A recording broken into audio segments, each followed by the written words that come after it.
আজকে আরেক প্লেট খাচ্ছি।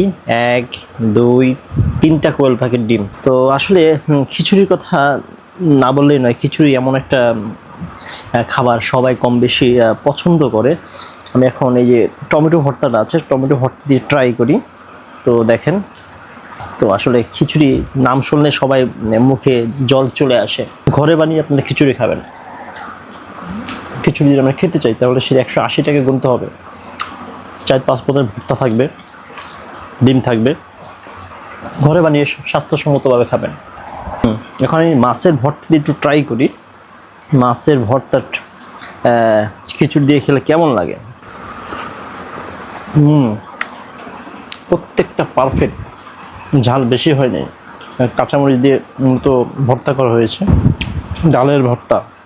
ডালের ভর্তা দিয়ে খিচুড়ি, আসলে টোটাল আজকে অনেক ধরনের ভর্তা ছিল, ট্রাই করলাম। খিচুড়ির ফ্লেভার আলাদা। এই ভর্তাগুলো যদি ভাতের সাথে খান তাহলে ফ্লেভারটা চেঞ্জ হয়ে যাবে, টেস্টটা চেঞ্জ হয়ে যাবে।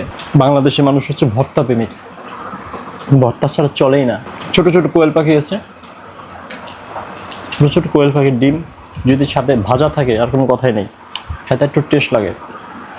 ডিমের ভর্তা নিলাম। তো বন্ধুরা, এটা হচ্ছে আমার নতুন চ্যানেল, আপনারা সাপোর্ট দিবেন। যতটুকু পারি ফুড ব্লগ করার চেষ্টা করি, ইনশাল্লাহ ভালো করে বানানোর চেষ্টা করবেন ফিউচারে। 10-12 পদে ভর্তা দিয়ে আপনার ভাত খাবেন বা খিচুড়ি খাবেন, এক একটা টেস্ট এক এক রকম। শুটকি ভর্তা এটা ছিল আসলে শুটকি ভর্তা। অলমোস্ট খাবার ফিনিশ আমার। লাস্টে আছে আলু ভর্তা। তো হচ্ছে আজকের ভিডিও ছিল। ভিডিও আপনার শেয়ার করবেন, সাপোর্ট করবেন ইনশাল্লাহ। নেক্সট আবারও ভিডিও করবো। ততদিন মতো ভালো থাকেন। আল্লাহ হাফেজ। Thank you.